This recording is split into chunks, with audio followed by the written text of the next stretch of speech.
पढ़ाए थे वैसे ही आपको प्लांट में भी हार्मोन्स होते हैं। और हार्मोन्स का काम क्या होता है? तो हार्मोन्स का काम होता है ग्रोथ एवं डेवलपमेंट करवाना, है ना। प्लांट की ग्रोथ और प्लांट के डेवलपमेंट में हेल्पफुल होते हैं। जैसे हमारे बॉडी में होते हैं तो वो हमारी टिश्यूज की, सेल्स की ग्रोथ करवाते हैं।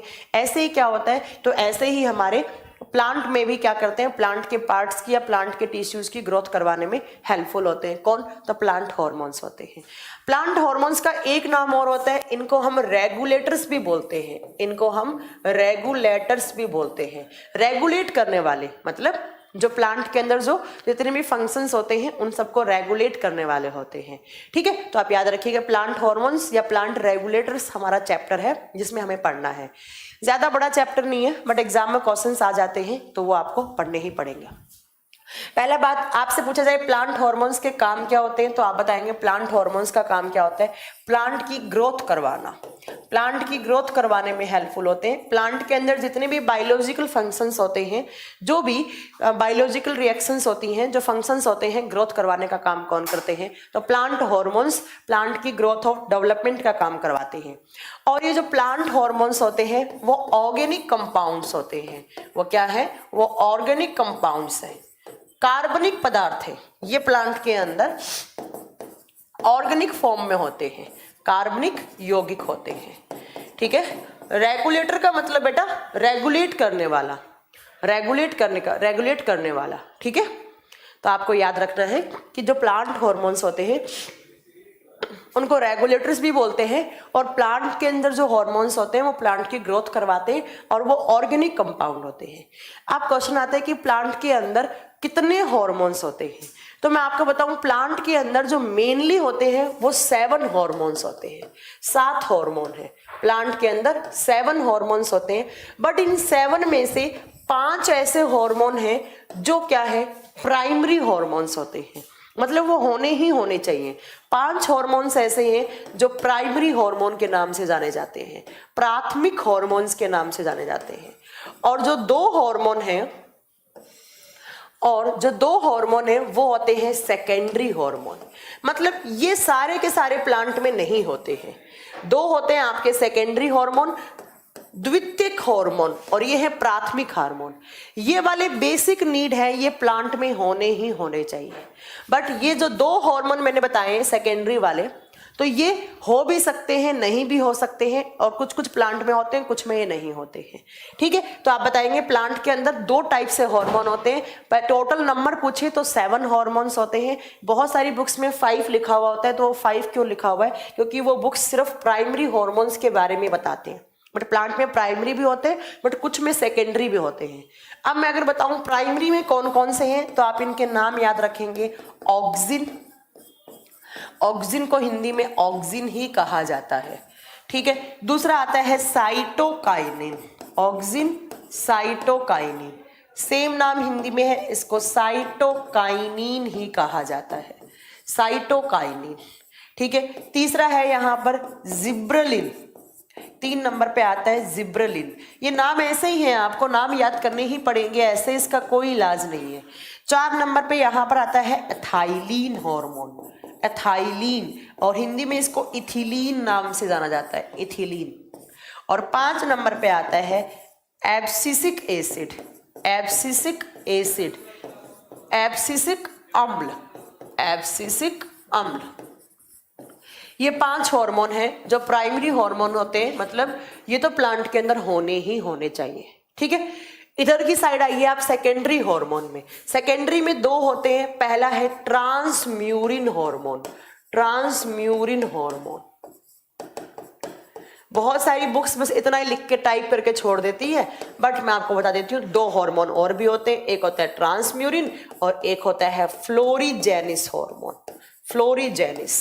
ये 2 वो हार्मोन हैं जो सेकेंडरी होते हैं, फ्लोरीजेनिस। ठीक है, तो ये हमें एक एक करके सारे के सारे पढ़ने हैं। ठीक है, 5 auxin, cytokinin, gibberellin, ethylene, abscisic acid, दूसरी साइड आते हैं ट्रांसम्यूरिन एंड फ्लोरीजेंस, ट्रांसम्यूरिन एंड फ्लोरीजेंस। ठीक है, अब एक एक करके पढ़ना है। सबसे पहला मैं स्टार्ट करती हूँ ऑक्सिन से, एक नंबर करके एक एक करके आपको सारे पढ़ने हैं। नंबर 1 पे आप लिखिए ऑक्सिन, एक नंबर पे आपको लिखना है ऑक्सिन। हिंदी में ऑक्सिन, इंग्लिश में ऑक्सिन नाम दिया जाता है। ध्यान से पढ़िएगा, यहाँ से बहुत सारे क्वेश्चंस आते हैं एग्जाम में। आप चाहे कोई भी एग्जाम दो, इनफैक्ट जो टीसीएस है वो तो यहाँ से बहुत ही ज़्यादा क्वेश्चंस पूछती है हार्मोन से। प्लांट के हार्मोन से और एनिमल के हार्मोन से, दोनों से ही ज़्यादा क्वेश्चन पूछे जाते हैं टीसीएस के एग्जाम में। और टीसीएस जब पेपर सेट करती है, जो भी एग्जाम का करती है, उसमें सबसे पहला क्वेश्चन आता है ऑक्सिन की खोज किसने की थी? Who discovered auxin hormone? सबसे पहले इस हार्मोन के बारे में किसने बताया था? आप बताएंगे चार्ल्स डार्विन ने। चार्ल्स डार्विन जी ने सबसे पहले इस हार्मोन के बारे में बताया। आप सबने पढ़ा होगा चार्ल्स डार्विन की एक थ्योरी थी, वो जिराफ वाली इवोल्यूशन थ्योरी दी थी, है ना? तो आप याद रखेंगे कि ऑक्सिन हार्मोन के बारे में सबसे पहले चार्ल्स डार्विन ने बताया था। तो पूछे कि हु डिस्कवर्ड ऑक्सिन हार्मोन, आप बताएंगे चार्ल्स डार्विन। नेक्स्ट क्वेश्चन आते हैं कि ऑक्सिन हार्मोन होता है, ये सबसे पहले कहां से आइसोलेट किया गया था? इस हार्मोन के बारे में पता कैसे लगा? तो आप लिखिए फर्स्ट आइसोलेशन। इसको कहां से आइसोलेट किया गया? First isolation. आइसोलेशन का मतलब होता है पृथक्करण। इसको सबसे पहले कहां से पृथक्करण किया गया था? First isolation. आप बताएंगे ह्यूमन के यूरिन से। ह्यूमन यूरिन से, मानव के मूत्र से, मानव के मूत्र से सबसे पहले इसको आइसोलेट किया गया था। अब आप सोच रहे होंगे कि मैम आप तो पढ़ा रही हैं प्लांट और आप ह्यूमन यूरिन पे कैसे चली गई? तो हम भी तो डायरेक्टली या इनडायरेक्टली प्लांट पे डिपेंडेंट है। कैसे? हम प्लांट के ऊपर जो फ्रूट्स लगते हैं, जो प्लांट की लीफ होती हैं, या प्लांट के ऊपर जो सब्जियां होती हैं, वो सब हम खाते हैं। तो खाते हैं तो हमारे बॉडी में भी क्या आ गया? ऑक्सिन। तो हमारे यूरिन में भी क्या आ गया? ऑक्सिन। तो सबसे पहले हमारा जो यूरिन है उसके अंदर ऑक्सिन था। तो इस ऑक्सिन को चार्ल्स डार्विन जी ने क्या किया? इसको आइसोलेट किया। तो दो क्वेश्चन हो गए आपका। किसने किया? डार्विन ने। कहां से किया? ह्यूमन यूरिन से किया। अब बात आती है कि जो प्लांट हार्मोन है, जो मैंने आपको बताया है कि हार्मोन आइसोलेट किया गया, अब बात आती है इस हार्मोन का केमिकल नेम क्या होता है? ठीक है,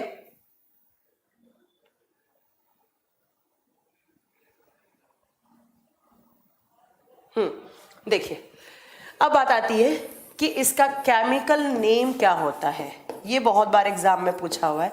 ऑक्सिन हार्मोन को, ऑक्सिन तो शॉर्ट फॉर्म में बोलते हैं इसको, इसका रासायनिक नाम क्या होता है? रासायनिक नाम, इसका रासायनिक नाम क्या होता है? आप बताएंगे इसका रासायनिक नाम होता है indole 3 acetic acid. Acetic acid, Hindi में कोई अलग नाम नहीं है, बस एसिटिक अम्ल बन जाएगा। इसको कहा जाता है इंडोल 3 एसिटिक एसिड। कभी कभी आपसे फुल फॉर्म पूछेगा, IAA पूछेगा, इसका एब्रीवेशन बताइए, इसका फुल फॉर्म बताइए। आप बताएंगे क्या? IAA क्या होता है? इंडोल 3 एसिटिक एसिड होता है। और ये एक प्लांट हार्मोन है, और कौन सा? तो आप बताएंगे ऑक्सिन। ऑक्सिन का केमिकल नेम पूछे तो क्या होता है? इंडोल 3 एसिटिक एसिड होता है। ठीक है, तो इसका केमिकल नेम कहां से डिस्कवर किया गया था, ये बात आप याद रखिएगा। अब बात आती है कि ये प्लांट में कहां बनता है। प्लांट बड़ा सारा होता है, कहाँ बनता है? रूट में बनता है, स्टेम में बनता है, लीफ में बनता है। कहाँ बनता है ऑक्सिन हार्मोन? देखिए ऐसे करके मान लीजिए एक प्लांट है, ये इसकी रूट्स है, और यहाँ पर उसका सूट वाला पार्ट है, ये इसका स्टेम वाला पार्ट है, और ये इसका रूट वाला पार्ट है। आप बताएंगे कि ये जो ऑक्सिन हार्मोन होता है, ये ऑक्सिन, कमल आप क्या कह रहे हैं मैम? आप नाराज हैं क्या किसी से? ऐसे फालतू बातें क्यों कर रहे हैं आप? यहाँ पे कमेंट क्यों कर रहे हैं? नाराज हूं, मैं खुश हूं, आपको क्या मतलब है इस बात से? आपको पढ़ाई करने से मतलब है ना, और मैं क्यों नाराज होंगी किसी से? फालतू बातें कर रहे हैं। देखिए ये आपका रूट है, ये आपका शूट है। पढ़ाई में ध्यान दीजिए ना। जो रूट, जो स्टेम तना वाला भाग है, तो तने के सबसे ऊपर वाला पार्ट, यहाँ वाला स्टेम का सबसे ऊपर का पार्ट होता है, उसको नाम दिया जाता है एपिकल पार्ट। एपिकल पार्ट, और हिंदी में बोलते हैं इसको शीर्ष कलिका। हिंदी में इसका नाम होता है शीर्ष कलिका। ऐसे ही रूट का यहाँ पर जो ऊपर वाला पार्ट है, इसको भी बोलेंगे हम एपिकल। एपिकल तो आपको एग्जाम में क्वेश्चन देगा कि जो ऑक्सिन हार्मोन है वो कहाँ से बनाया जाता है, आप बताएंगे रूट और स्टेम की एपिकल पार्ट से बनता है। एपिकल का मतलब क्या है, स्टेम का सबसे ऊपरी पार्ट या रूट का सबसे ऊपरी पार्ट। तो आप बताएंगे तने और जड़ों की शीर्ष कलिकाओं द्वारा क्या बनाया जाता है, ऑक्सिन हार्मोन। एपिकल पार्ट क्या होता है, रूट का सबसे ऊपरी भाग और स्टेम का सबसे ऊपरी भाग क्या कहलाता है, एपिकल, या हिंदी में इसको बोलते हैं शीर्ष कलिका भाग। तो आप बताएंगे जो मतलब सबसे ऊपर की साइड ग्रोइंग पार्ट होता है, जो सबसे ऊपर में जो बढ़ता हुआ पार्ट होता है, जो ग्रोइंग पार्ट होता है, उसको हम एपिकल नाम देते हैं। तो रूट और जो स्टेम का जो एपिकल पार्ट है वहां से बनता है। अब बात आती है कि इसका फंक्शन क्या होता है। तो आप बताएंगे ये ग्रोथ करवाने का काम करता है, ये प्लांट की ग्रोथ करवाने का काम करता है, ये प्लांट की ग्रोथ करवाने का काम करता है। बता देंगे ये बात। हाँ, प्लांट की ग्रोथ करवाएगा, यहाँ से स्टेम वाले पार्ट की ग्रोथ करवाएगा, यहाँ से रूट वाले पार्ट की ग्रोथ करवाएगा। तो प्लांट की ग्रोथ करवाने वाला हार्मोन्स कौन सा होगा, आप बताएंगे ऑक्सिन।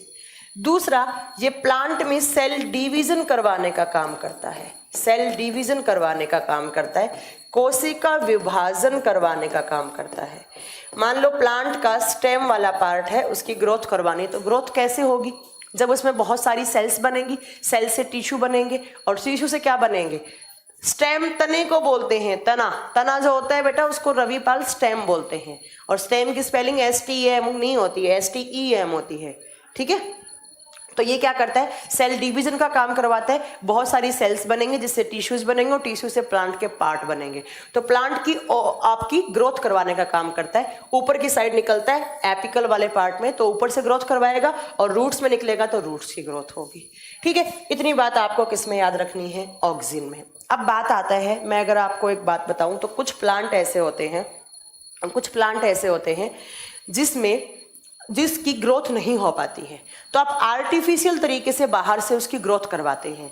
तो प्लांट के अंदर नेचुरल ऑक्सिन भी होते हैं और बाहर से आप आर्टिफिशियल ऑक्सिन भी प्लांट को दे सकते हैं। तो यहाँ पर आप कुछ एग्जाम्पल लिखो, क्योंकि कुछ एग्जाम में एग्जाम्पल पूछ लिए जाते हैं। एक साइड लिखो नेचुरल ऑक्सिन, इसको हिंदी में बोलेंगे प्राकृतिक ऑक्सिन, जो प्राकृतिक फॉर्म में बनते हैं उनका केमिकल नेम क्या हो सकता है। और एक साइड लिखो आर्टिफिशियल ऑक्सिन, मतलब कि अगर किसी प्लांट की ग्रोथ नहीं हो पाई, उसके स्टेम वाला पार्ट, रूट वाला पार्ट ढंग से नहीं बन पाया, तो क्या होता है, उसके अंदर आप आर्टिफिशियल तरीके से भी क्या बना सकते हैं, आप बताएंगे आर्टिफिशियल तरीके से भी उसको ऑक्सिन दे सकते हैं। कृत्रिम ऑक्सिन, वो प्राकृतिक है और ये कृत्रिम है, कृत्रिम ऑक्सिन। अब इनके एग्जाम्पल लिखने हैं आपको। सबसे पहला आप यहां पर लिखेंगे IAAA, इसकी फुल फॉर्म क्या बताई थी मैंने, indole 3 acetic acid, indole 3 acetic acid. दूसरा आप लिखेंगे IBA, इसकी फुल फॉर्म मैं पीछे लिख चुकी हूं, इसकी फुल फॉर्म लिखिए, इसकी फुल फॉर्म होती है indole butyric acid, indole butyric acid. Hindi में क्या नाम होगा, हिंदी में इसको इंडोल ब्यूटायरिक अम्ल बोलेंगे, अम्ल। तो ये दोनों क्या होते हैं मैम, ये दोनों नेचुरल ऑक्सिन होते हैं, ये दोनों क्या होते हैं, दोनों नेचुरल ऑक्सिन होते हैं, ठीक है। आप बताएंगे indole acetic acid, indole butyric acid, ये दोनों नेचुरल ऑक्सिन का एग्जाम्पल होते हैं, और ये नेचुरल तरीके से क्या करवाते हैं, ग्रोथ करवाते हैं, ठीक है। अब बात आती है आर्टिफिशियल ऑक्सिन की। आर्टिफिशियल ऑक्सिन में कौन सा आता है, तो आप बताएंगे NAA, ठीक है, NAA, और इसकी फुल फॉर्म होती है naphthalene acetic acid, naphthalene acetic acid. Hindi में सेम नाम होगा नेफ्थलीन एसिटिक अम्ल। ये क्या होता है, जब नेचुरल तरीके से ऑक्सीजन नहीं निकल पाता है तो आप आर्टिफिशियल तरीके से इसको आप प्लांट को देकर, चाहे वो खाद की फॉर्म में हो, फर्टिलाइजर की फॉर्म में हो, या कोई मिट्टी विट्टी सॉइल वॉइल में डाल दिया जाता है, या उसकी लीफ वीफ में कहीं भी इंजर्ट करवाया जाता है, तो आप याद रखेंगे ये नेचुरल फॉर्म में होते हैं। इनकी कमी हो जाए तो हम आर्टिफिशियल फॉर्म में एक तो नेफ्थलीन एसिटिक एसिड दे सकते हैं, दूसरा होता है 2,4-D। 2,4-D। अब इस D की फुल फॉर्म क्या होती है? इसकी बहुत सारी बड़ी सारी फुल फॉर्म होती है। आप बताएंगे डाइक्लोरो डाई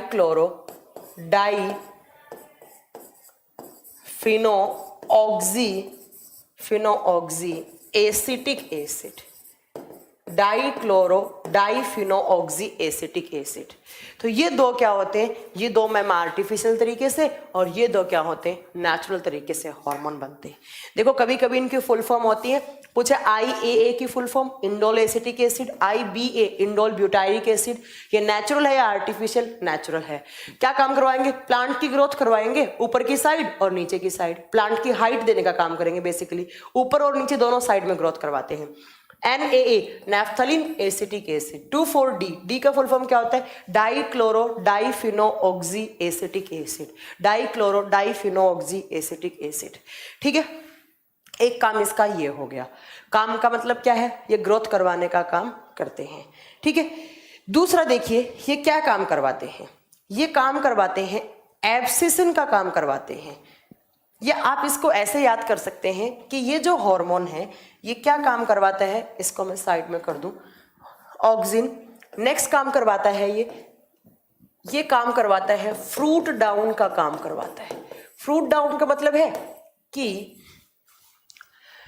आपके घर में एक पेड़ लगा हुआ है, मान लो आपने अमरूद का पेड़ लगा रखा है अपने घर में। अमरूद पक गया, अब आप इंतजार कर रहे हैं कि कब अमरूद आपके घर पे नीचे गिर जाए, आप उसको उठा के खा लें। तो वो पकने के बाद गिरता कब है? ऑक्सिन। उसको कौन सा हार्मोन गिरवाता है? तो आप बताएंगे ऑक्सिन। फ्रूट डाउन का काम करवाता है, फलों को टूटकर नीचे गिराने का काम करता है। दूसरा फ्लावर डाउन का काम करवाता है, पुष्प को नीचे तोड़कर गिराने का काम करवाता है। अगर ऑक्सिन नहीं होगा तो प्लांट के ऊपर लगे हुए फ्रूट या फ्लावर कभी भी धरती पे नीचे आकर नहीं गिर सकते। ठीक है ma'am, IAA auxin question ALP में आया था। यस, ठीक है। Shyam Kushal, IBA is both natural and synthetic auxin. No, only natural, only natural. ठीक है, तो फ्रूट डाउन और फ्लावर डाउन का काम करवाते हैं। बता देंगे। तो ये हो गया आपका किसके बारे में? ऑक्सिन के बारे में। कितने सारे पॉइंट याद रखेंगे? ऑक्सिन की खोज डार्विन ने की थी। ऑक्सिन कहाँ से बनता है? तो जो रूट और स्टेम की जो एपिकल पार्ट होती हैं, जो ऊपर वाला पार्ट होता है, जो शीर्ष कलिकाएं होती हैं, वहां से बनता है। तो ये ऊपर से भी ग्रोथ करवाता है और नीचे से आपकी रूट्स की भी ग्रोथ करवाता है। ठीक है, ऑक्सिन मैम नेचुरल फॉर्म में होते हैं दो, या तो IAA या IBA, और अगर इनकी कमी हो जाएगी तो हम बाहर से 2,4-D या हम क्या देंगे? NAA देंगे। और ये NAA2,4-D एज ए फर्टिलाइजर दे सकते हैं आप, या फिर सोइल में डाल सकते हैं, या इनका स्प्रे कर सकते हैं आप अगर छोटा प्लांट है तो उसके ऊपर। ठीक है, उसके बाद ये जो ऑक्सिन है एक तो ग्रोथ करवाने का काम करेगा, दूसरा मैम क्या काम करवाएगा? जो है ना प्रमोट करेगा फलों को और फूलों को टूट के नीचे गिरने का लिए। तो ये आपको इतना सारा ऑक्सिन के बारे में याद रखना था। सबसे पहले आइसोलेट कहाँ से किया गया था? तो आप बताएंगे सबसे पहले इसको ह्यूमन यूरिन से आइसोलेट किया गया था। ठीक है, चलिए, तो पहला हो गया आपका ऑक्सिन। दूसरा लिखते हैं हम साइटोकाइनिन। दूसरा हार्मोन है यहाँ पर साइटोकाइनिन। साइटोकाइनिन। ठीक है, सबसे पहला क्वेश्चन कि साइटोकाइनिन जो है उसकी खोज किसने की? आप बताएंगे इसकी खोज मिलर नाम के साइंटिस्ट ने की। इसकी खोज मिलर नाम के साइंटिस्ट ने, डेविड मिलर नहीं है यहाँ पे, यहाँ पर दूसरे मिलर है। ठीक है, तो मिलर नाम के साइंटिस्ट ने खोज की। अब क्वेश्चन आते हैं कि इसका आइसोलेशन कहाँ से किया गया था? फर्स्ट टाइम पर इसको आइसोलेट कहाँ से किया गया था? सबसे पहले इसका पृथक्करण किससे किया गया था? किस प्लांट से किया गया था? तो आप बताएंगे, एक सेकेंड, सॉरी, एक प्लांट है, उस प्लांट का नाम है herring spur plant. Herring spur plant, इस प्लांट से सबसे पहले साइटोकाइनिन हार्मोन बनाया गया था। ठीक है, तो आप बताएंगे कि जो साइटोकाइनिन है वो मिलर द्वारा खोजा गया था। कहाँ से? तो आप बताएंगे सबसे पहले एक हैरिंग स्पर। आप सोच रहे होंगे हिंदी में इसका अलग नाम है, हिंदी में कोई नाम नहीं होता इसका, हैरिंग स्पर प्लांट ही कहा जाता है। इससे सबसे पहले हम साइटोकाइनिन की हार्मोन की खोज की थी। ठीक है, देखिए ऑक्सिन ने क्या करवाया था, रूट की और स्टेम की क्या करवाई थी, ग्रोथ करवाई थी। अब ये क्या करता है, ये हार्मोन होता है ओपोनेंट ऑफ ऑक्सिन हार्मोन। इस लाइन को अंडरलाइन कर लेना, ये बहुत बार एग्जाम पे पूछा जाता है। It is opponent of auxin hormone. कहने का मतलब क्या है, यह हार्मोन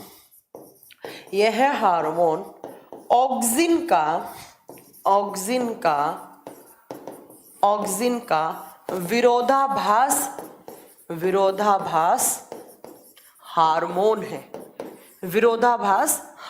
है। कहने का मतलब है ये ऑक्सिन के ऑपोजिट में काम करता है। ऑक्सिन ने क्या किया था मैम, ऑक्सिन ने प्लांट की ऊपर की साइड और नीचे की साइड दोनों के साथ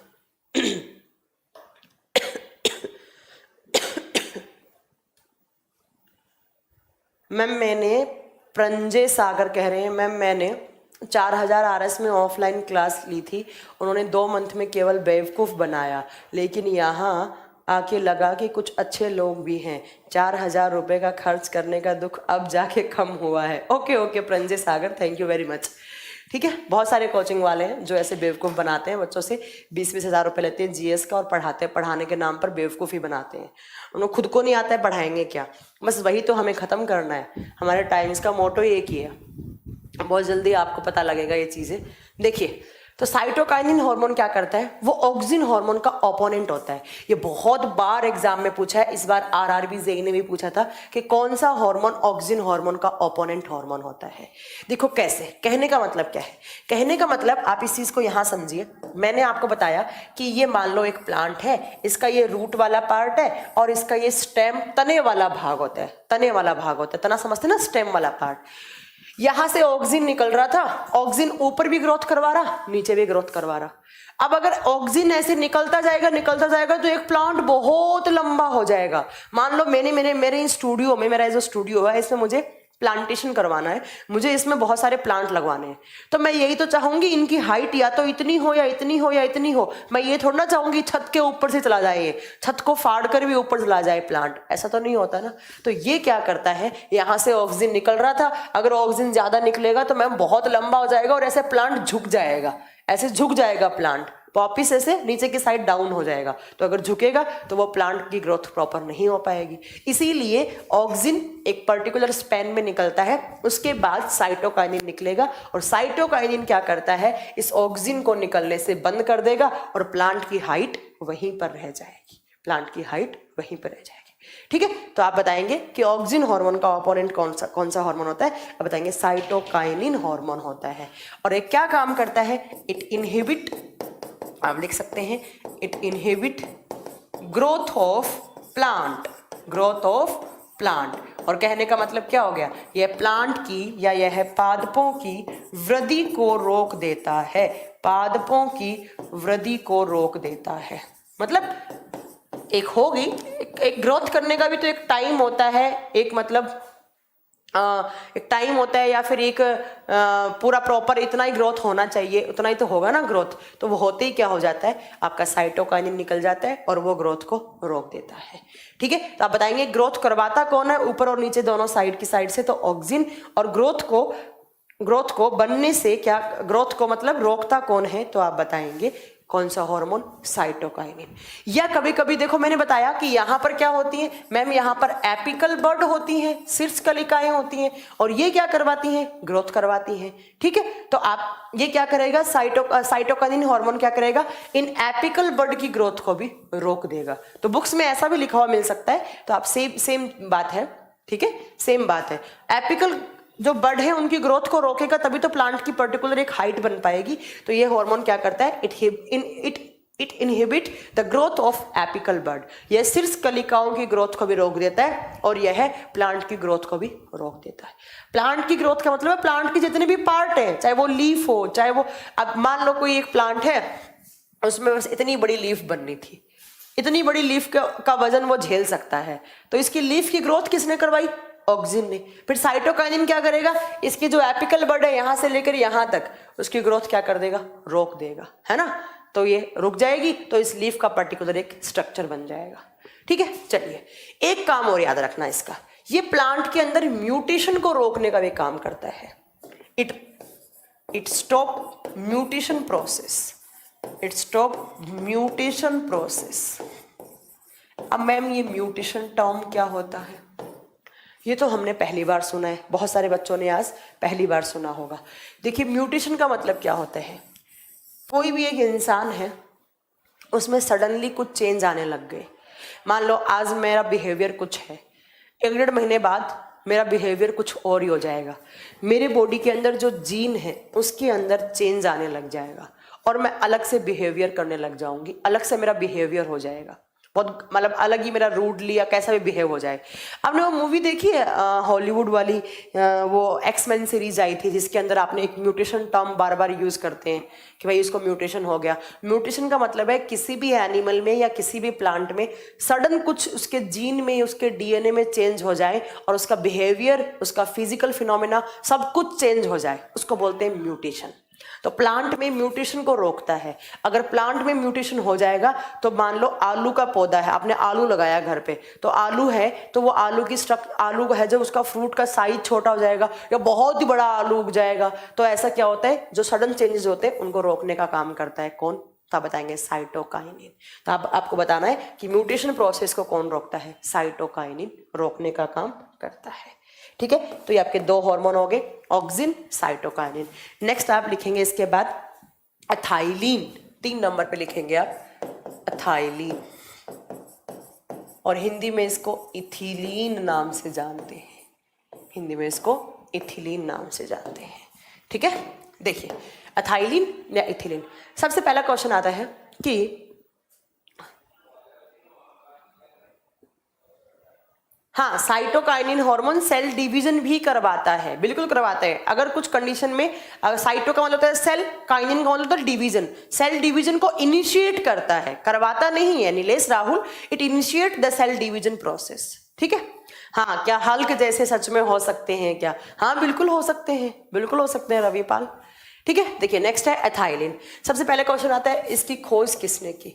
आप बताएंगे इसकी खोज बर्ग नाम के साइंटिस्ट ने की, बर्ग नाम के साइंटिस्ट ने एथाइलिन हार्मोन की खोज की।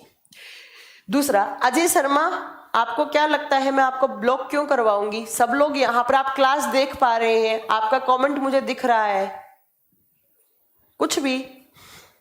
ठीक है, तो इसकी खोज किसने की? आप बताएंगे एथाइलिन ने की। एथाइलिन की खोज किसने की? बर्ग ने की। नेक्स्ट आप बताएंगे ये एक ही हार्मोन है जो प्लांट में गैसियस फॉर्म में पाया जाता है। It is the only hormone that is found in gaseous form in plant. यह एक ही हार्मोन ऐसा है जो पादपों में गैसीय अवस्था में पाया जाता है, ये गैस की फॉर्म में होता है। आपने देखा होगा अभी एक गर्मियों का सीजन चल रहा है, आपके घर में अगर कभी भी आम की पेटी लाए हो तो आप आम की पेटी को जब खोलोगे तो ऐसे व्हाइट व्हाइट कलर के ऐसे बुलबुले से उड़ते हुए दिखेंगे आपको, अगर ध्यान से देखोगे तो वो व्हाइट व्हाइट कलर के ऐसे बुलबुले से जो बबल से बनते हैं वो बनते हैं एथाइलिन के। ऐसे एप्पल की पेटी में खोलकर आप कभी देखोगे तो वो भी वहां पर आप उसमें एथाइलिन हार्मोन होता है। ये हार्मोन गैसियस फॉर्म में है, इसको स्टार करना, ये बहुत बार क्वेश्चन आता है। ये क्या करवाता है? ये फ्रूट राइपनिंग का काम करता है, ये फ्रूट राइपनिंग का काम करता है, फलों को पकाने का काम करता है, फलों को पकाने का काम करता है। आपसे एग्जाम में पूछे फलों को पकाने का काम कौन सा हार्मोन करता है, आप बताएंगे एथाइलिन करता है। फल कच्चे थे फिर पक गए तो पकेंगे किस हार्मोन की वजह से? आप बताएंगे वो एथाइलिन हार्मोन की वजह से पकते हैं।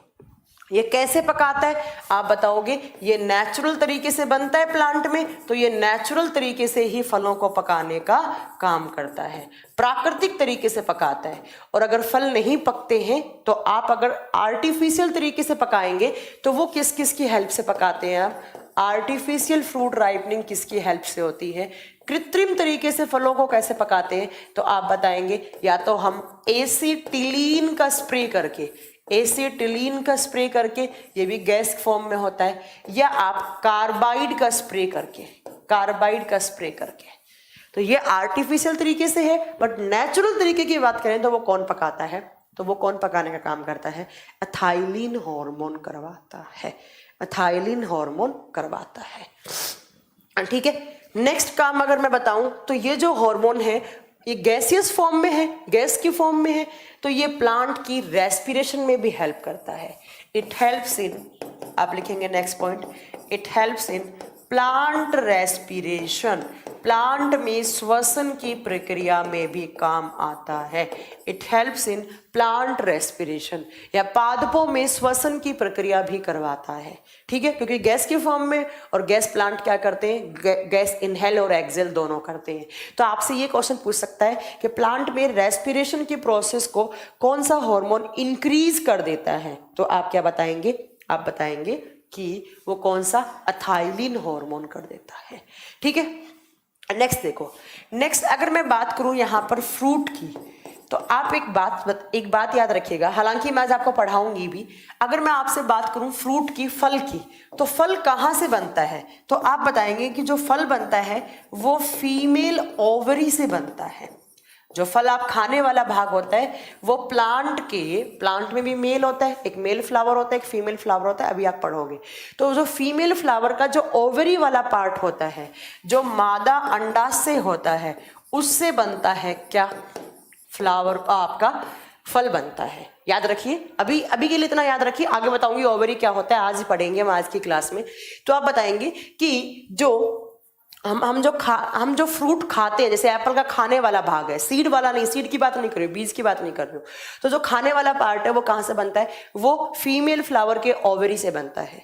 तो अब ये हार्मोन क्या करता है, मान लो मैंने घर में एक आम का प्लांट लगा रखा है मैंने, है ना, और मैं चाहती हूँ कि मेरे आम का जो पेड़ है उस पर बहुत ज्यादा अमाउंट में क्या बने, आम लगे उस पे, ताकि ज्यादा अमाउंट में आम मैं मंडी में जाकर बेच आऊं और मुझे ज्यादा फायदा मिले, ज्यादा बेनिफिट हो जाए मुझे, है ना।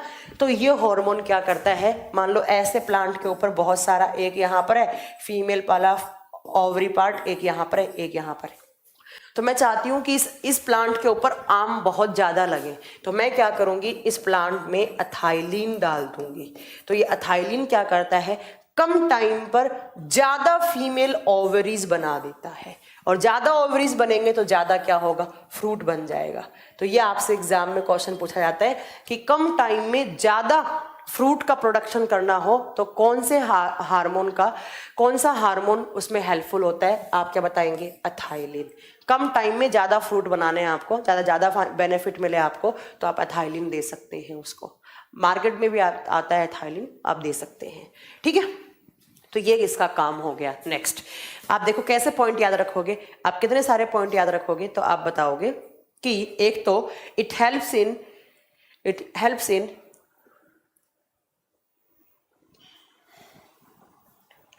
बिल्कुल लाइव क्लास है ये, कोई रिकॉर्डेड क्लास नहीं है, बार बार आप क्यों कमेंट कर रहे हैं, यहाँ पर लाइव क्लास है ये। ठीक है, तो देखिए आप बताएंगे कि एक तो प्लांट में ये फलों को पकाने का काम करता है, दूसरा प्लांट में रेस्पिरेशन का काम करवाता है, तीसरा आप बताएंगे कि फीमेल ओवरी जो होती हैं उनका नंबर ज्यादा इंक्रीज करने का काम करता है। ये प्लांट में नेचुरल तरीके से होता है, बट आप इसको आर्टिफिशियल तरीके से लैब में बनाकर भी आप इसको प्लांट का कम टाइम में ज्यादा फ्रूट का प्रोडक्शन कर सकते हैं।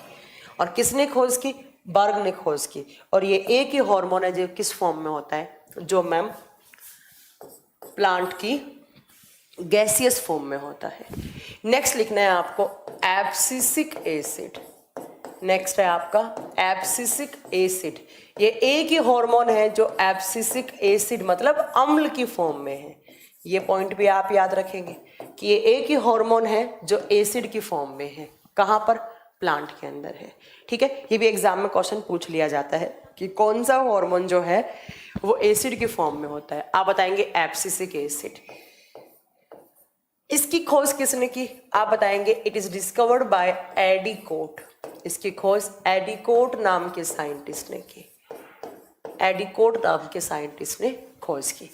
अच्छा, इसका एक शॉर्ट फॉर्म होता है ABA, एब्सिसिक एसिड। ऐसे भी कभी कभी आपको बुक्स में लिखा हुआ मिलेगा, तो आप कंफ्यूज मत हो ना। ABA किसको बोलते हैं, एब्सिसिक एसिड का ही दूसरा नाम होता है ABA। और ये कहाँ से आइसोलेट किया गया था, किस प्लांट से इसका आइसोलेशन हुआ था, आप बताएंगे कॉटन के प्लांट से, कपास, कॉटन के प्लांट से सबसे पहले इसको आइसोलेट किया गया था। ठीक है, चलिए अब इसका काम क्या होता है? इसके दो काम होते हैं। पहला काम, it stop seed germination process. ये ध्यान से सुनना ये point, it stop seed germination process. यह है, हिंदी मीडियम वाले बच्चे क्या लिखेंगे, यह बीजों को अंकुरित होने से बचाता है, अंकुरित होने से बचाता है। जर्मिनेशन का टर्म तो आप समझते ही होंगे, सीड जर्मिनेट हो गए, है ना। जैसे आप स्प्राउट्स वगैरह खाते हो, जर्मिनेटेड बीज खाते हो आप, सीड को जर्मिनेट होने से बचाता है। सीड बोला है मैंने, मान लो मैं एक किसान हूँ, मैंने बहुत सारी दालें उगाई, मैंने बहुत सारा पल्सेस की खेती की, मैंने दालों की खेती की, मतलब जो भी चना वगैरह मूंग वगैरह ये सब मैंने उगाया। अब मैंने अपना बीज निकाल लिया, दाल निकाल ली, मैंने मूंग निकाल लिया, मैंने मोठ निकाल लिया, ये सब मैंने दालें निकाल ली, मैंने एक ट्रक में भर के और मैं इसको सब्जी मंडी में बेचने जा रही हूँ। और जैसे ही मैंने सब्जी मंडी में मैंने बेचने के लिए मैंने अपने ट्रक को खोला तो मैंने देखा कि मेरे सारे के सारे बीज जो हैं उनसे छोटी छोटी ग्रीन कलर की बड निकलना स्टार्ट हो गई है। वो तो जर्मिनेट हो गए हैं, वो तो पूरा प्लांट बनाने को तैयार हो गए हैं और मैं इसको बेचने आई थी यहाँ पे। तो इतना जर्मिनेशन भी काम का नहीं होता ना। तो ये क्या काम करता है, ये हमारे बीज को अंकुरित होने से बचाता है। It stop seed germination process. इसको अंडरलाइन कर लेना, ये बहुत सारे एग्जाम में पूछा हुआ क्वेश्चन है। कौन सा हार्मोन सीड जर्मिनेशन को रोकता है? कब? जब हमारे घरों में कोई बीज रखा हुआ है। आप कभी कभी देखते नहीं, हम आलू लेकर आते हैं, आलू से ऐसे ग्रीन कलर की बड सी निकली हुई होती है, मम्मी कहती है इसको उगा दो, इस पे नया आलू बन जाएगा इससे, है ना। ऐसे प्याज होता है, लहसुन होता है, तो वो बन जाता है, मतलब वो जर्मिनेट हो गया है, वो फ्रूट जर्मिनेट हो गया है। बट यहाँ पर हम सीड के जर्मिनेशन की बात कर रहे हैं। सीड जर्मिनेट नहीं होना चाहिए, वरना पता लगे आपके घर वाले खेत से धान वान निकाल के लाए हैं और उसको एक कमरे में बंद कर दिया और 1 2 4 5 10 दिन बाद आपने कमरा जब खोला तो आपने देखा पूरे के पूरे धान उग गए हैं। तो ऐसा नहीं होना चाहिए। तो सीड जर्मिनेशन को रोकता कौन है? Abscisic acid. दूसरा काम क्या होता है? ये लीफ डाउन करवाने का काम करता है। लीफ डाउन का मतलब है पतझड़ के मौसम में ये रिलीज होता है। आपने देखा होगा पतझड़ का मौसम आता है तो लीफ डाउन हो जाती है, सारी की सारी जो पत्तियां होती हैं वो सारी की सारी गिर जाती हैं और उसके बाद क्या होता है, वापस नहीं आती हैं। नहीं आएंगी तो उसकी ग्रोथ कौन करवाएगा? एपिकल बड से कौन निकलता है? ऑक्सिन। फिर वापस गिर जाती हैं, फिर वापस आपका उसमें ऑक्सिन निकलेगा, वो ग्रोथ करवाएगा। एब्सिसिक एसिड क्या करता है? लीफ डाउन करवाने का काम करता है। ठीक है। और मेनली ये कब निकलता है? ये पतझड़ के मौसम में निकलता है। ये दोनों पॉइंट अच्छे से याद रखने हैं क्योंकि ये दोनों ही पॉइंट एग्जाम में ज्यादा बार पूछे जाते हैं। एक तो आप बताएंगे ये हार्मोन लीफ डाउन का काम करवाता है, दूसरा सीड को जर्मिनेट होने से बचाता है। कौन सा हार्मोन? तो एब्सिसिक एसिड, एब्सिसिक अम्ल। सबसे पहले कहाँ से आइसोलेट किया गया था? कॉटन से। और दूसरा आप बताएंगे इसकी खोज किसने की थी? एडिकोट ने। और ये एक ही हार्मोन है जो एसिड की फॉर्म में होता है और इसको शॉर्ट फॉर्म में हम ABA के नाम से भी जानते हैं। ठीक है, ये आपके 4 प्राइमरी हार्मोन्स हो गए। अब पांचवा आपका क्या बचता है? तो पांचवा आपका बचा जिब्रेलिन। 5 नंबर पे आप लिखेंगे जिब्रेलिन, जिब्रेलिन हार्मोन, जिब्रेलिन। ठीक है, सबसे पहला जिब्रेलिन की खोज किसने की? आप बताएंगे एक जापानीज साइंटिस्ट है, नाम है उनका कुनुसोवा। जापानीज के ऐसे ही नाम होते हैं। कुनुसोवा नाम के साइंटिस्ट ने सबसे पहले किसकी खोज की? जिब्रेलिन हार्मोन की खोज की। ठीक है, अब देखो मैं आपको एक बात बता देती हूँ। जिब्रेलिन जो हार्मोन होते हैं वो बहुत ज्यादा होते हैं। ये कम से कम 100 हार्मोन का एक ग्रुप होता है जिब्रेलिन में, जिसको कैसे लिखा जाता है? ऐसे लिखा जाता है GA1, GA2, GA3, GA4, GA5, GA6, GA99, GA100, ऐसे एक ग्रुप होता है। हम लोग जो मेनली कॉमन पढ़ते हैं वो पढ़ते हैं GA3। आप याद रखिएगा इस बात को कि जिब्रेलिन हार्मोन जो है वो कम से कम 100 हार्मोन का एक ग्रुप होता है। 100 हॉर्मोन्स होते हैं इसके अंदर, जैसे GA1, GA2, GA3, GA4। Mainly हम कौन सा पढ़ते हैं तो आप बताएंगे सर मेनली हम पढ़ते हैं GA3। हमारा जो नॉर्मली बुक्स में दिया हुआ होता है या जो हमारे पढ़ाई में काम आता है वो GA3 आता है। बाकी बहुत सारे हॉर्मोन्स का एक ग्रुप होता है, ठीक है। अब बात आता है कि ये काम क्या करता है, तो ये क्या करता है, प्लांट की हाइट इंक्रीज करने का काम करता है। ये प्लांट को हाइट देने का काम करता है। It increase height of plant.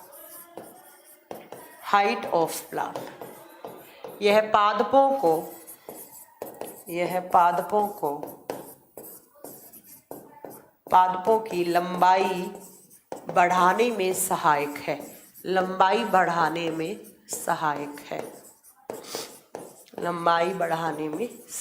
है। ठीक है, एक पॉइंट तो ये आपको याद रखना है। नेक्स्ट आप बताएंगे कि ये क्या करवाता है, जो लकड़ी वाले प्लांट होते हैं, जो लकड़ी देने का काम करते हैं, जो वुडी प्लांट्स होते हैं, उनके स्टेम की ग्रोथ करवाता है।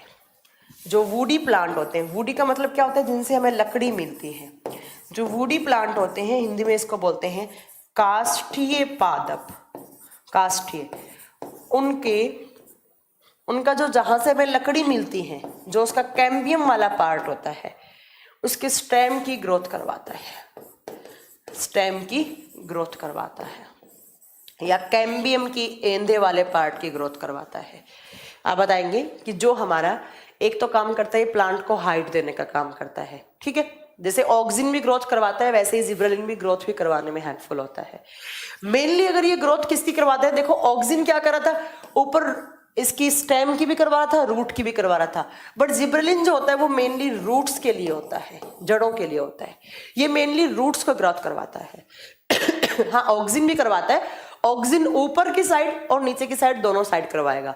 मगर जो जिब्रेलिन होता है वो मेनली रूट्स की ग्रोथ करवाता है, कि रूट का कैसा स्ट्रक्चर होना चाहिए, किस आकार की होने चाहिए, कितना उनका साइज होना चाहिए, वो कौन करवाता है, जिब्रेलिन, ठीक है। उसके बाद जो वुडी प्लांट्स होते हैं उनके स्टेम की ग्रोथ करवाता है, ताकि हमें स्टेम से ज़्यादा हमें लकड़ी मिल पाए, लकड़ी का प्रोडक्शन हो पाए, ठीक है। ये आप याद रखेंगे किसके बारे में, जिब्रेलिन। तो ये 5 हार्मोन कौन कौन सा हो गया, ऑक्सिन, साइटोकाइनिन, जिब्रेलिन और एब्सिसिक एसिड और एथाइलिन। ये पांचों क्या होते हैं मैम, प्राइमरी हार्मोन्स होते हैं। ये तो होने ही होने चाहिए, ठीक है, ये तो होने ही होने चाहिए। अब बात आती है कि जो सेकेंडरी हार्मोन्स मैंने 2 बताए थे वो कौन कौन से होते हैं, उनके काम क्या होते हैं। तो आप बताएंगे सेकेंडरी में पहला है ट्रांसम्यूरिन। सेम नाम इसका हिंदी में है, ट्रांसम्यूरिन। देखिए ट्रांसम्यूरिन क्या काम करता है। ये मान लो कोई भी आपने देखा होगा, नॉर्मल सा मैं एक एग्जांपल देती हूँ। हम क्या करते हैं, जो गुलाब का पौधा होता है, गुलाब के पौधों की हम एक डाली तोड़ते हैं, एक उसकी डाली तोड़ ली और उसको हमने अलग से लगा दिया, वो पूरा बन गया। और हम देखते हैं कुछ दिनों के बाद कि जो डाली तोड़ी थी वहां पर भी एक नई डाली उग गई है ना। तो ये क्या काम करता है, प्लांट के अंदर जितने भी डैमेज वाले पार्ट होते हैं, उनकी रिकवरी करवाता है। डैमेज पार्ट की रिकवरी करवाने का काम करता है कौन, तो आप बताएंगे ट्रांसम्यूरिन, ठीक है। कोई भी आपने फ्लावर तोड़ लिया, एक फूल तोड़ लिया आपने, वापस वहां पर नया फूल आ जाता है, क्योंकि वहां पर ट्रांसम्यूरिन होता है। या जहां पर भी वाउंड पड़ा है, वाउंड का मतलब घाव, अब घाव का मतलब चोट लगने वाला घाव नहीं, जैसे किसी का लीफ टूट गया, किसी का फ्लावर टूट गया, किसी का फ्रूट टूट गया, तो उनको वापस हीलिंग का काम करता है। वाउंड हीलिंग या घाव भरने का काम करता है, या डैमेज पार्ट की वापस से रिकवरी करवाने का काम करता है, ठीक है। ये हो गया ट्रांसम्यूरिन। और लास्ट वाला सेकेंडरी हार्मोन में आप बताएंगे फ्लोरीजेंस हार्मोन। फ्लोरी में आप जब इसको प्रोनाउंस करेंगे तो आपको कुछ फ्लावर जैसा लगेगा। फ्लावर ये फूलों को खिलाने का काम करता है। फूल जैसे मुरझा जाते हैं ना, कभी कभी आपने देखा होगा, फूलों को खिलाने का काम करता है। आपने देखा होगा सुबह के टाइम पर फ्लावर एकदम इतना बड़ा हो जाता है खिल के, है ना, राइपनिंग हो जाती है उसकी। और दोपहर के टाइम पर सनलाइट जब ज़्यादा पड़ती है तो ये हार्मोन कम निकलने लग जाता है और जो फूल होते हैं वो मुरझा जाते हैं। तो आपसे एग्जाम में क्वेश्चन इस ऐसे पूछ सकता है कि घावों को भरने वाला हार्मोन कौन सा होता है, ट्रांसम्यूरिन। और फूलों की राइपनिंग करवाने का काम कौन, फ्रूट राइपनिंग मतलब फलों की राइपनिंग वो अलग है, वो एथाइलिन करवाता है। फ्रूट राइपनिंग कौन करवाता है, फ्लोरीजेंस। और अगर इस हार्मोन की कमी होगी तो ये सुबह शाम ज़्यादा निकलता है, सनलाइट की प्रेजेंस में कम निकलता है, सनलाइट की एब्सेंस में ज़्यादा निकलता है ये, ठीक है। सनलाइट के एब्सेंस में ज़्यादा एक्टिवेट हो जाता है ये, और सनलाइट पड़ती है तो ये डीएक्टिवेट हो जाता है। तो ये इसकी कमी से फूल क्या होते हैं, मुरझा जाते हैं। इतने आपको, हाँ, सेकेंडरी हार्मोन सारे प्लांट में नहीं बनता है। कुछ प्लांट ऐसे होते हैं जिनपे फ्लावर लगते ही नहीं है तो उसमें सेकेंडरी हार्मोन की जरूरत ही नहीं है, ठीक है। तो आप ये बात याद रखेंगे। इतने हार्मोन्स आपको पढ़ने थे किसमें, तो प्लांट हार्मोन में। प्लांट हार्मोन का चैप्टर आपका यहाँ पर कंप्लीट होता है। इससे ज़्यादा आपको प्लांट हार्मोन में कुछ भी नहीं पूछा जाएगा, इतना ही आपको पढ़ना है। प्लांट में हार्मोन्स दो टाइप से होते हैं, हम बताएंगे। एक होता है प्लांट में प्राइमरी हार्मोन जो होने ही होने चाहिए, और दूसरे होते हैं प्लांट में सेकेंडरी हार्मोन जो हो भी सकते हैं और नहीं भी हो सकते हैं, ठीक है। तो ये आपका प्लांट क्लासिफिकेशन कंप्लीट हो गया, प्लांट के हार्मोन्स कंप्लीट हो गए, ठीक है। अब आपका सेकंड लास्ट चैप्टर बॉटनी का वो आता है प्लांट की मॉर्फोलॉजी, प्लांट मॉर्फोलॉजी। तो नेक्स्ट चैप्टर लिखेंगे आप प्लांट मॉर्फोलॉजी। इसमें आपके सारे चैप्टर आ जाएंगे, छोटे बड़े जितने भी आपके बचे हैं वो सब इसके अंदर पढ़ लोगे आप। नेक्स्ट लिखेंगे आप plant morphology, plant morphology. Hindi में इसको बोलते हैं पादप एकारिकी, पादप एकारिकी, प्लांट मॉर्फोलॉजी या प्लांट मॉर्फोलॉजी या पादप एकारिकी। देखो मॉर्फोलॉजी टर्म का मतलब क्या होता है, मॉर्फोलॉजी का मतलब है एक प्लांट है, उस प्लांट को आप जब देखेंगे तो आपके दिमाग में प्लांट के कौन कौन से पार्ट आ रहे हैं, उन पार्ट के बारे में स्टडी करना ही मॉर्फोलॉजी कहलाता है। To study about outer parts of plant are known as या is known as plant morphology. आप बताओगे मैम प्लांट में हम कितने सारे पार्ट्स दिख रहे हैं, उसकी रूट्स दिख रही हैं, उसकी जड़ें दिख रही हैं, थोड़ी बहुत जड़ें होती हैं, ऊपर भी रहती हैं जड़ें, है ना। दूसरा आप बताओगे उसका स्टेम वाला पार्ट दिख रहा है, उसका तना दिख रहा है। नेक्स्ट आप बोलोगे मैम उसमें लीफ दिख रही है। नेक्स्ट आप बोलोगे मैम उसमें फ्लावर है, फ्लावर का मतलब फूल या पुष्प है। नेक्स्ट आप बताएंगे उसमें क्या है, उसमें फ्रूट लगे हुए, फल लगे हुए। तो ये जो 5 पार्ट हैं प्लांट के, इन पांचों पार्ट के बारे में स्टडी करना क्या कहलाता है, मॉर्फोलॉजी या एकारिकी कहलाता है, एकारिकी कहलाता है। तो कहने का मतलब है इस चैप्टर में हमें रूट्स भी पढ़नी है, इसमें हमें स्टेम भी पढ़ना है, इसमें हमें लीफ भी पढ़ना है, इसमें हमें फ्लावर भी पढ़ना है और इसमें हमें फ्रूट भी पढ़ना है। जब ये पढ़ लोगे तो ये मानो कि आपका 70 से 80% आपका बॉटनी खत्म हो जाएगा, क्योंकि इसमें ही फोटोसिंथेसिस आएगा, इसमें ही रेस्पिरेशन आएगा, इसमें ही न्यूट्रिशन आएगा, इसमें ही फ्लावर आ जाएगा, इसमें प्लांट का रिप्रोडक्शन आ जाएगा, इसमें ही प्लांट में रूट्स कितने टाइप की होती हैं और मॉडिफाइड रूट्स क्या होती हैं, मॉडिफाइड स्टेम के एग्जाम्पल क्या हैं, वो इसमें आ जाएंगे, ठीक है। तो आज की क्लास में और शायद कल की क्लास में ये खत्म हो जाएगा। उसके बाद 1 घंटे का चैप्टर बचेगा प्लांट डिजीज, तो बस उसके बाद आपका बॉटनी खत्म हो जाएगा, ठीक है। चलिए सबसे पहले मैं आपको स्टार्ट करवाऊंगी फ्लावर से, क्योंकि अगर फ्लावर समझ में आएगा तो आपको फ्रूट भी समझ में आएगा। तो प्लांट मॉर्फोलॉजी हमारे चैप्टर का नाम है और हमारा चैप्टर सबसे पहला कौन सा बनता है, तो हमारा चैप्टर 1 नंबर पे आप लिखेंगे फ्लावर, ठीक है। 1 नंबर पे आप लिखेंगे फ्लावर, जिसको हम हिंदी में फूल या बायोलॉजी की हिंदी में इसको पुष्प बोला जाता है, या बायोलॉजी की हिंदी में इसको पुष्प बोला जाता है, ठीक है। ये सारे एक एक करके पार्ट पढ़ेंगे, आपका बॉटनी कंप्लीट हो जाएगा, परसों तक आपका बॉटनी कंप्लीट हो जाएगा, ठीक है। जूलॉजी आपका वैसे भी 95% तक कंप्लीट है, कुछ छोटे मोटे चैप्टर हैं वो मैं आपका पढ़ा दूंगी।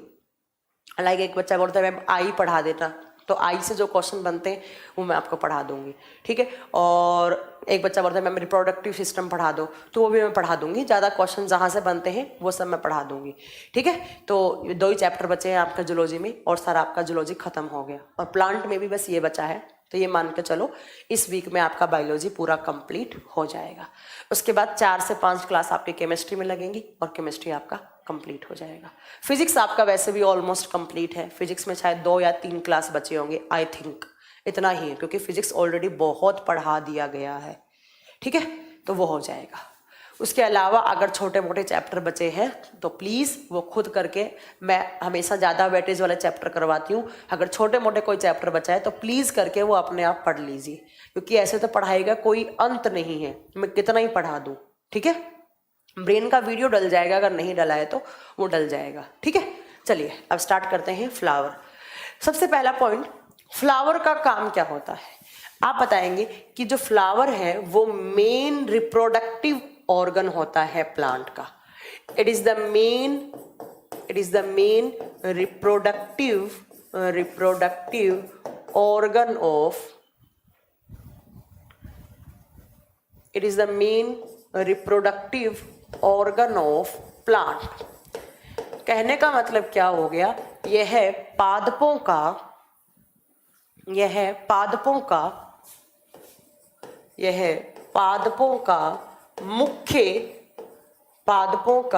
मुख्य जनन भाग है। आपसे एग्जाम में सीधा डायरेक्ट क्वेश्चन आता है कि प्लांट के मेन रिप्रोडक्टिव ऑर्गन का नाम बताओ। आप क्या बताएंगे, प्लांट का जो मेन रिप्रोडक्टिव ऑर्गन होता है वो कौन होता है, आप बताएंगे वो फ्लावर होता है, ठीक है। चलिए, बैच की वैलिडिटी कब तक रहेगी, बैच खत्म होने के 1.5 महीने तक रहेगी आपके पास, ठीक है। जिस दिन आपका बैच कंप्लीट हो जाएगा उसके 45 डेज बाद तक रहेगी आपके पास ये वीडियो, ओके। लेकिन it is a main reproductive organ of plant, यह पादपों का मुख्य जनन भाग है। आपके पास एग्जाम में क्वेश्चन आएगा कि प्लांट के मेन रिप्रोडक्टिव ऑर्गन का नाम बताओ, आप क्या बताएंगे, वो फ्लावर होता है। जो मुख्य जनन भाग है, जो जनन में काम आता है, जो रिप्रोडक्शन की प्रोसेस में काम आता है, वो कौन सा होता है, आप बताएंगे वो फ्लावर होता है।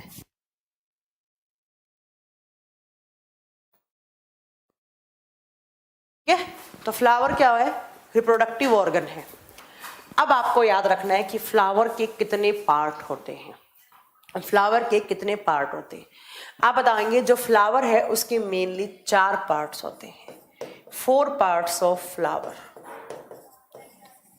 पुष्प के 4 भाग होते हैं, कौन कौन से, देखिए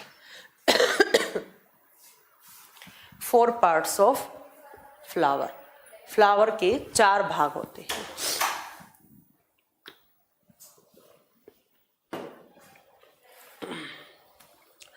अब ध्यान से सुनिएगा, क्योंकि यहां से क्वेश्चन आ जाते हैं एग्जाम में। सबसे पहले पार्ट को बोलते हैं कैलिक्स। आप इसको कैलिक्स भी बोल सकते हो, या इसका दूसरा नाम होता है सेपल्स। और हिंदी में आप याद रखेंगे इसको बाह्य पुंज बोला जाता है, हिंदी में इसको बाह्य पुंज, ठीक है। कैलिक्स या सेपल्स या बाह्य पुंज करके इसको नाम दिया जाता है, ठीक है।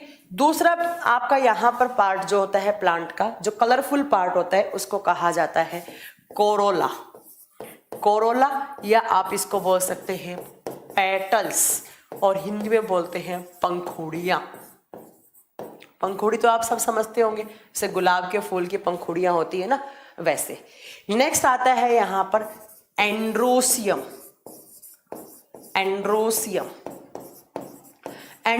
का एक नाम और होता है, इसको स्टेमन करके भी कहा जाता है, और हिंदी में इसको पुंकेसर नाम दिया जाता है, पुंकेसर।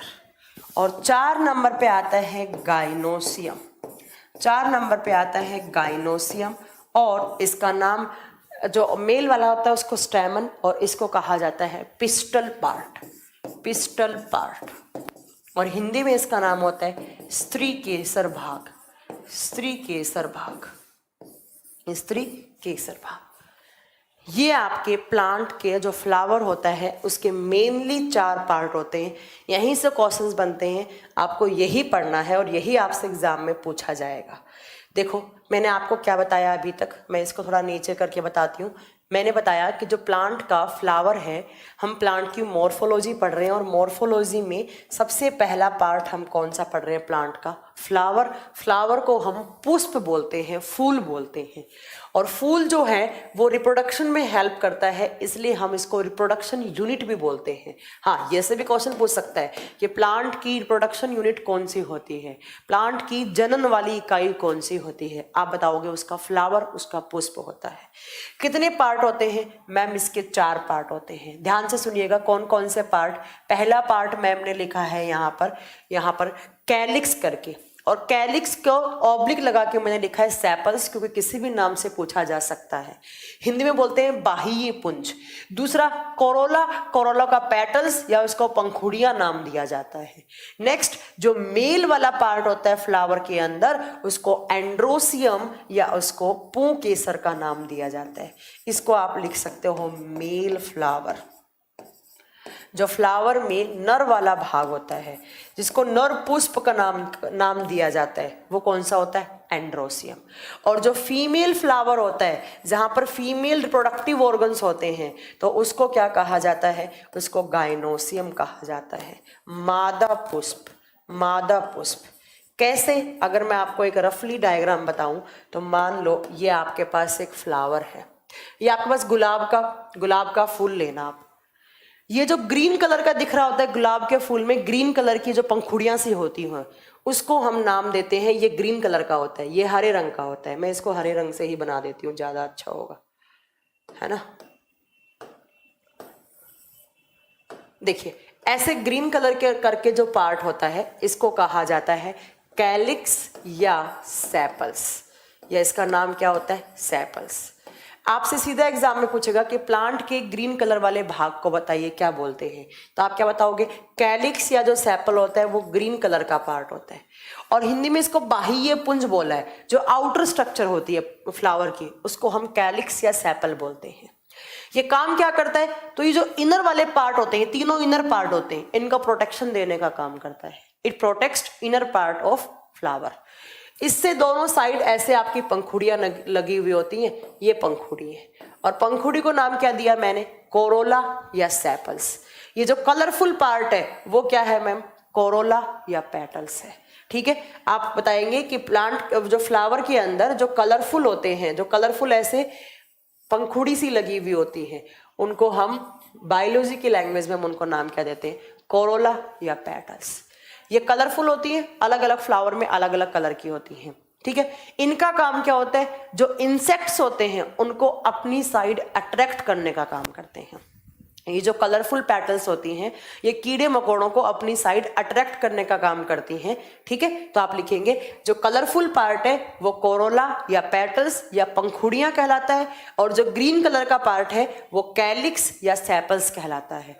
और कैलिक्स या सेपल्स का काम होता है इनर पार्ट को प्रोटेक्शन देना, और जो कोरोला और पेटल्स होती हैं उनका काम होता है इंसेक्ट्स को अपनी साइड अट्रैक्ट करना, कीड़े मकोड़ों को अपनी साइड अट्रैक्ट करना।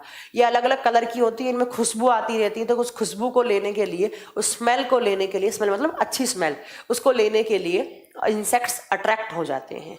ठीक है, और यहां पर प्लांट का ये जो पार्ट है, यहां पर ऐसे मेल फ्लावर लगा हुआ होता है, ये आपका मेल फ्लावर है। और मेल फ्लावर का नाम क्या होता है? तो मैंने आपको बता दिया, मेल फ्लावर को क्या बोलते हैं हम? स्टेमन या एंड्रोसियम। ये है आपका स्टेमन, और ऐसे करके यहाँ पर आपका रहता है फीमेल वाला पार्ट। तो ये आपका हो गया, फीमेल वाले को पिस्टल नाम देते हैं या गाइनोसियम। ठीक है, तो ये आपको काम आना है, आप याद रखेंगे एक रफ सा डायग्राम। कि ये फ्लावर है। फ्लावर में एक बार मैं फिर रिपीट कर रही हूँ, फ्लावर के 4 मेन पार्ट होते हैं। जो सबसे आउटर और हरे रंग का होता है, जो मैंने ग्रीन कलर से बनाया है, इसको हम कैलिक्स, सेपल्स या बाह्य पुंज नाम करके नाम देते हैं। और ये काम क्या करता है, ये जो इनर वाला पार्ट है, ये इनर वाला पार्ट है इतना इतना, इसको प्रोटेक्शन देने का काम करता है। ठीक है। उसके बाद जो कलरफुल पंखुड़ी होती हैं, उनको हम कोरेला नाम देते हैं। और इन कलरफुल पंखुड़ियों का काम क्या होता है, इनमें खुशबू आती है, ये डिफरेंट कलर की होती है। तो आप ये याद रखेंगे कि ये जो इंसेक्ट्स होते हैं, कीड़े मकोड़े, उनको अपनी तरफ अट्रैक्ट करने का काम करती है। जो मेल पार्ट होता है, मेल फ्लावर होता है, जहां पर मेल रिप्रोडक्टिव ऑर्गन होता है, उसको हम एंड्रोसियम या उसको हम स्टेमन करके नाम देते हैं। और जो फीमेल फ्लावर होता है, जहां पर फीमेल रिप्रोडक्टिव ऑर्गन होता है, उसको हम पिस्टल करके या गाइनोसियम करके नाम देते हैं। ये दोनों हमें डिटेल में पढ़ने हैं। कौन कौन से? एंड्रोसियम और गाइनोसियम। इसके अलावा मैं आपको एक पॉइंट और बताऊं, कभी कभी क्या होता है, एक ही प्लांट के ऊपर दोनों पार्ट हो जाते हैं। देखो, कोई 2 टाइप के फ्लावर होते हैं, 2 types of flower, 2 types of flower. पुष्प 2 टाइप के होते हैं। एक होता है bisexual flower, bisexual flower, Hindi में इसको बोलते हैं द्विलैंगिक पुष्प। एक होता है यूनिसेक्सुअल,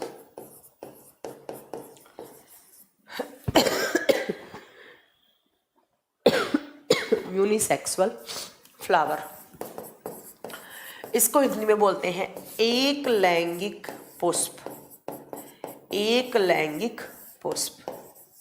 अब ध्यान से सुनना, इनकी डेफिनेशन क्या होती है। ऐसे फ्लावर एक ही फ्लावर के अंदर मेल फ्लावर भी हो और फीमेल फ्लावर भी हो। कहने का मतलब है, एक ही फूल लगा हुआ है, उसी फूल के अंदर मेल रिप्रोडक्टिव ऑर्गन हो और उसी फूल के अंदर फीमेल रिप्रोडक्टिव ऑर्गन भी हो। उन दोनों को रखने वाला फ्लावर बाइसेक्सुअल फ्लावर कहलाता है। इसके आगे आप लिख सकते हो, मतलब एंड्रोसियम भी हो और जिसके अंदर गाइनोसियम भी हो, जिसके अंदर मादा जनन भाग भी हो और नर जनन भाग भी हो, दोनों एक ही पुष्प के अंदर हो, एक ही फ्लावर के अंदर हो, तो उसको हम बाइसेक्सुअल फ्लावर कहते हैं। बाई का मतलब यहाँ पर 2, सेक्सुअल का मतलब सेक्स ऑर्गन्स, दोनों हो, एंड्रोसियम गाइनोसियम, उसको हम बाइसेक्सुअल बोलते हैं। और दोनों में से एक हो तो उसको बोलते हैं यूनिसेक्सुअल।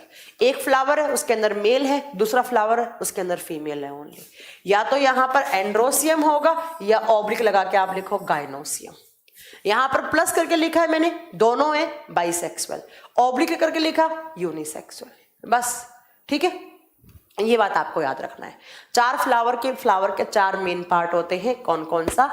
तो मैम, पहला कैलिक्स, दूसरा आप बताएंगे पेटल्स, तीसरा एंड्रोसियम, चौथा गाइनोसियम। मेल फ्लावर को एंड्रोसियम बोलते हैं, फीमेल फ्लावर को गाइनोसियम बोलते हैं।